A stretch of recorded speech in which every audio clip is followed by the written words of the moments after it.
माननीय अध्यक्ष महोदय, आज मैं सदन को एक कहानी सुनाना चाहता हूं। कहानी का शीर्षक है चौथी पास राजा।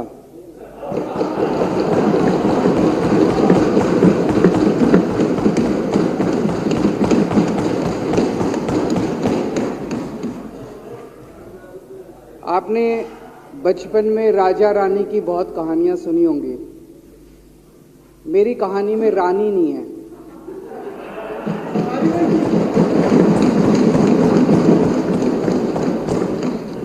बस राजा है। ये एक ऐसे राजा की कहानी है अध्यक्ष महोदय, जो अनपढ़ था, चौथी पास था, बेहद अहंकारी था, बहुत अहंकार था, बहुत ज्यादा, और पैसे की इतनी हवस थी, इतना भ्रष्टाचारी था, इतना भ्रष्टाचारी राजा था।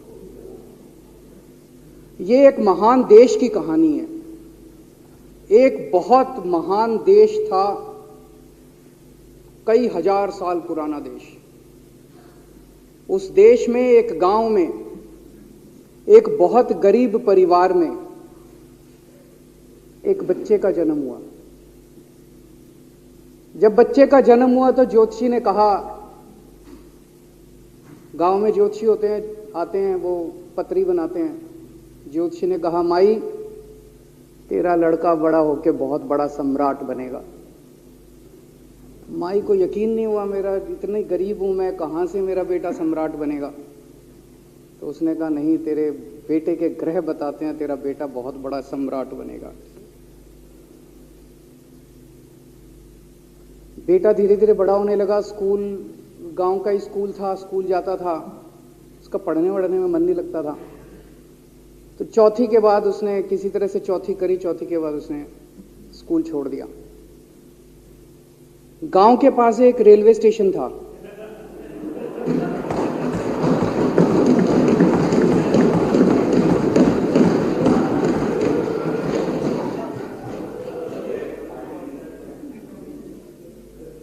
तो घर का खर्चा चलाने के लिए वो लड़का वहां स्टेशन पे चाय बेचता था।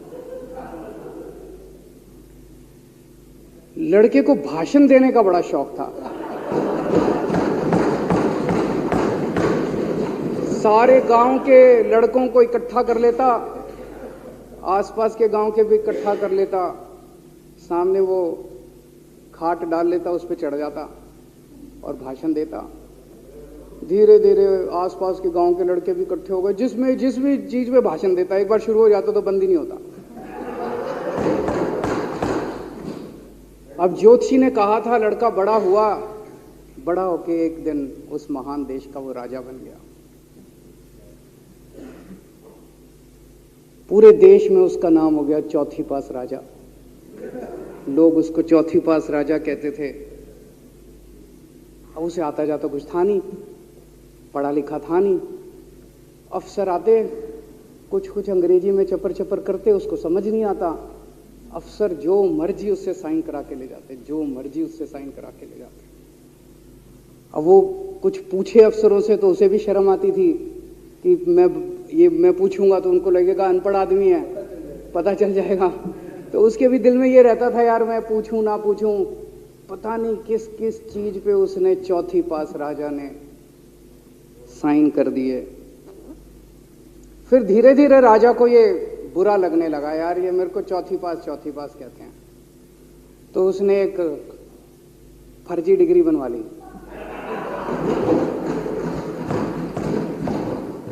कहीं से फर्जी डिग्री बना के ले आया एमए की। बोला मैं एमए हूं। तो लोगों को लगा, यार ये तो ठीक नहीं है, ये तो फर्जी डिग्री हम बना के ले आया हमारा राजा। तो लोगों ने आरटीआई डाली। जो आरटीआई डालता उस पर 25,000 रुपये जुर्माना।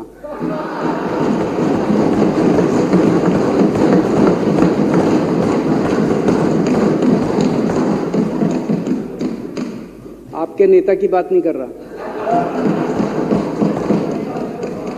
आप लोग भी हंस सकते हो।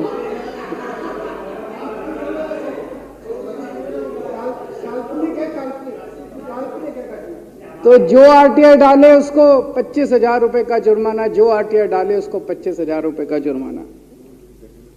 एक दिन कुछ लोग गए चौथी पास राजा के पास, बोले जी एक बड़ा धांसू आइडिया लेके आए हैं। बोले बताओ। बोले जी नोटबंदी कर दो, भ्रष्टाचार खत्म हो जाएगा देश से। तो उसने कुछ पूछा, उसे कुछ समझ नहीं आया राजा को क्या कह रहे हैं क्या नहीं, पर उसे लगा यार कुछ धांसू आइडिया होगा। उसने एक दिन रात को 8 बजे टीवी चैनलों पे जाके नोटबंदी कर दी। बोला सारे नोट बंद। पूरे देश में हाहाकार मच गया, तड़प गए लोग, धंधे बंद हो गए, दुकानें बंद हो गई, लोग बेरोजगार हो गए, बुरा हाल हो गया पूरे देश। लंबी लंबी लाइनें लग गई पूरे देश के अंदर। लोगों ने जाके उसको कहा जी नोटबंदी कर दो, आतंकवाद खत्म हो जाएगा। ना आतंकवाद खत्म हुआ, ना भ्रष्टाचार खत्म हुआ, देश बर्बाद हो गया। वो महान देश जिसका वो राजा बना था, वो देश 10 साल 15 साल 20 साल पीछे चला गया उस नोटबंदी से, उस चौथी पास राजा की वजह से। एक दिन कुछ लोग गए उस राजा के पास, बोले जी खेती खूब बड़ी हो जाएगी, ये किसानों के कानून पास कर दो। अब उसको कुछ अकल नहीं थी राजा को, अनपढ़ राजा था। उसने साइन कर दिए, 3 काले कानून पास हो गए किसानों के। पूरे देश के किसान सड़कों पे, जगह जगह मोर्चे, 750 किसानों की मौत हो गई 1 साल के अंदर। अंत में राजा को वो कानून वापस लेने पड़े। धीरे धीरे देश की समस्याएं बढ़ती गई, क्योंकि राजा ऐरे गहरे। इससे पहले एक और राजा आया था, मोहम्मद बिन तुगलक, वो भी ऐसे ही करता था। कभी उसने देश की राजधानी बदल दी, कभी बोला मैं चमड़े के सिक्के बनाऊंगा। उसी तरह से ये था अनपढ़ राजा, कुछ भी कर देता था। अब राजा को एक दिन लगा यार मैं तो राजा बन गया, पता नहीं कितने दिन रहूंगा। तो उसकी गरीबी में जो जीवन उसने जिया था, उसे लगा यार पैसे तो कमाने चाहिए। पैसे कैसे कमाऊं? पैसे कमाऊंगा तो जनता में छवि खराब होगी। तो उसने अपने एक दोस्त को बुलाया और उस दोस्त को बोला कि ऐसा करते हैं कि मैं तो राजा हूं, सारे सरकारी ठेके तेरे को दिलाऊंगा, सारी कंपनियां तेरे को दिलाऊंगा, सरकारी पैसा तेरे को दिलाऊंगा। नाम तेरा, पैसा मेरा। तेरे को पूरे उस पे 10% कमीशन तेरे को मिलेगा, सारा पैसा मेरा। दोस्त मान गया। दोस्त को क्या था, फ्री में पैसा मिल रहा था, दोस्त मान गया। उसके बाद दोनों ने मिलके जो देश को लूटा, जो देश को लूटा। सबसे पहले वो दोस्त आया, बोला सर सबसे पहले बैंकों को लूटते हैं। तो वो बोला वो कैसे यार, बैंकों को लूटेंगे तो ये तो ठीक नहीं है। बोला नहीं ऐसे करते हैं, आप किसी बैंक के चेयरमैन को बुलाओ, उसको बोलो कि वो मेरे को लोन देगा। तो बोला लोन देगा तो वापस करना पड़ेगा। बोला वापस कौन करेगा, वापस थोड़ी करना है, आप राजा हो, वापस नहीं करना, लोन दिला दो बस। तो राजा ने एक बैंक के चेयरमैन को बुलाया, बोला इसको लोन दे। तो वो चेयरमैन की सिट्टी पिट्टी गुम हो गई, यार मैं तो मर जाऊंगा, फंस जाऊंगा। वो भाग गया। तो फिर उन्होंने ढूंढ ढांड के एक ऐसा चेयरमैन चुना जो कि सरासर भ्रष्टाचारी, जिसके ऊपर 10 फाइलें खुली हुई, जिसके ऊपर 10 केस चल रहे, उसको बुलाया। बोला देख तेरे को चेयरमैन बना रहे हैं, अब तू 10,000 करोड़ रुपए दे दे इसको, नहीं तो तेरे को जेल भेजेंगे। जेल जाना है कि पैसे दे रहा है? उसने कहा माई बाप मैं जो कहोगे जहां कहोगे साइन कर दूंगा। उसने 10,000 करोड़ रुपए का लोन उसके दोस्त को दे दिया। ऐसे करते करते 1,00,000 2,00,000 करोड़ रुपए इन्होंने बैंकों से लूट लिए। राजा ने, चौथी पास राजा ने और उसके दोस्त ने मिलकर 2-2.5 लाख करोड़ रुपए बैंकों से लूट लिए। अब बैंकों से पैसा लूटने के बाद उन्होंने देश को खरीदना चालू किया। सबसे पहले उन्होंने देश के एयरपोर्ट खरीदे, पहले 6 एयरपोर्ट खरीदे। फिर उन्होंने बिजली कंपनियां खरीदी, फिर उन्होंने बिजली के दाम बढ़ा दिए पूरे देश के अंदर। फिर उन्होंने सी पोर्ट खरीदने चालू कर दिए, फिर उन्होंने कोयले खदानें ले ली, फिर इन्होंने पुलिस को भेज भेज के जो लोगों की कंपनियां थी, प्राइवेट लोगों की कंपनियां, यहां बंदूक रख रख के उनकी कंपनियां छीन ली राजा ने और उसके दोस्त ने। हाहाकार मच गया पूरे देश के अंदर। इतनी महंगाई हो गई, इतनी महंगाई हो गई पूरे देश में। पहले गैस 400 रुपए सिलेंडर होती थी, चौथी पास राजा के आने के बाद 1100 रुपए सिलेंडर हो गई। पहले पेट्रोल 71 रुपए होता था, 97 रुपए हो गया।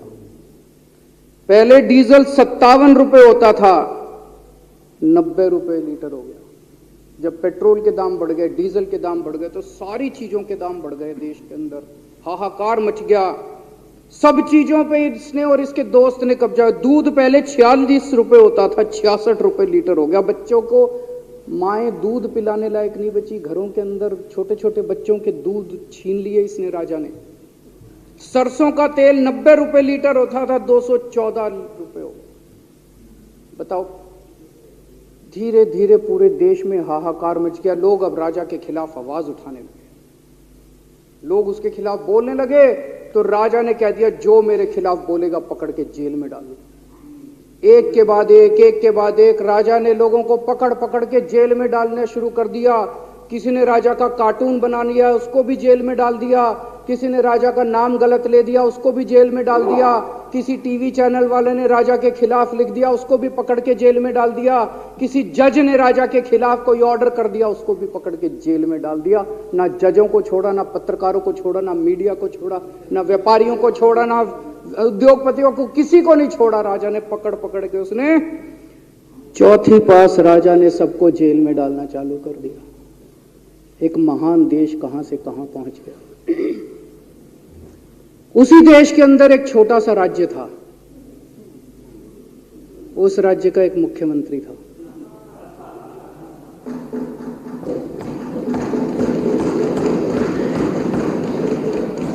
उनके चेहरे पे भी स्माइल आ गई, उनके चेहरे पे भी उम्मीद की किरण छा गई। वो मुख्यमंत्री अपने लोगों का खूब ख्याल रखता था। वो मुख्यमंत्री कट्टर ईमानदार था। वो मुख्यमंत्री कट्टर देशभक्त था। वो मुख्यमंत्री पढ़ा लिखा था।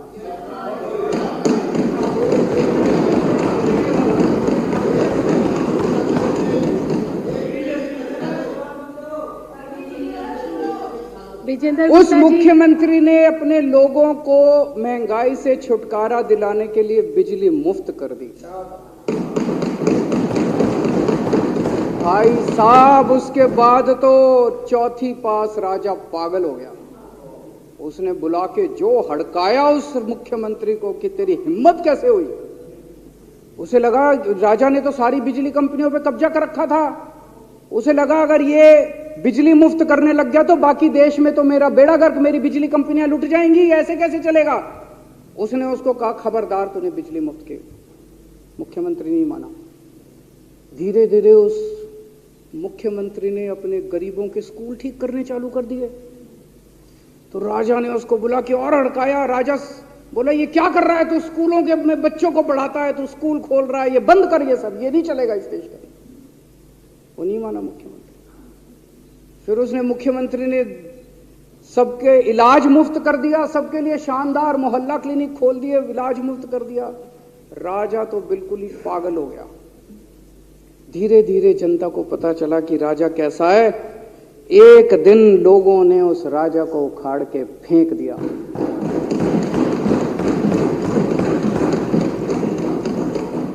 और लोगों ने एक किसी ईमानदार और देशभक्त आदमी को वहां बिठा दिया और उनकी सरकार आ गई। और उसके बाद देश से महंगाई खत्म हुई और देश रात दूनी चौगुनी तरक्की करने लगा। तो जैसे हम बचपन में सुना करते थे, moral of the story, Hindi में क्या कहते, मॉरल ऑफ द स्टोरी का मतलब भाई इस कहानी में क्या प्रेरणा मिलती है। इस कहानी से, इस कहानी से ये प्रेरणा मिलती है कि अगर आपके देश में महंगाई है, आपके देश में समस्याएं हैं, आपके देश में सब कुछ गड़बड़ चल रहा है, तो सबसे पहले जांच परख के देखो आपका राजा अनपढ़ तो नहीं है। अगर आपके देश में सब गड़बड़ चल रहा है, बेरोजगारी है, बहुत सारी समस्याएं हैं, जरा देखो राजा, आपके राजा को कोई दोस्त तो नहीं है। अगर है तो सबसे पहले अपने राजा को उखाड़ के फेंको, नहीं तो आपकी समस्याओं का कोई समाधान नहीं होगा। आपकी समस्याओं का कोई समाधान नहीं होगा। वो पढ़ा करते थे, अंधेर नगरी चौपट राजा, सवा शेर बाजी सवा शेर खाजा। बहुत बहुत शुक्रिया।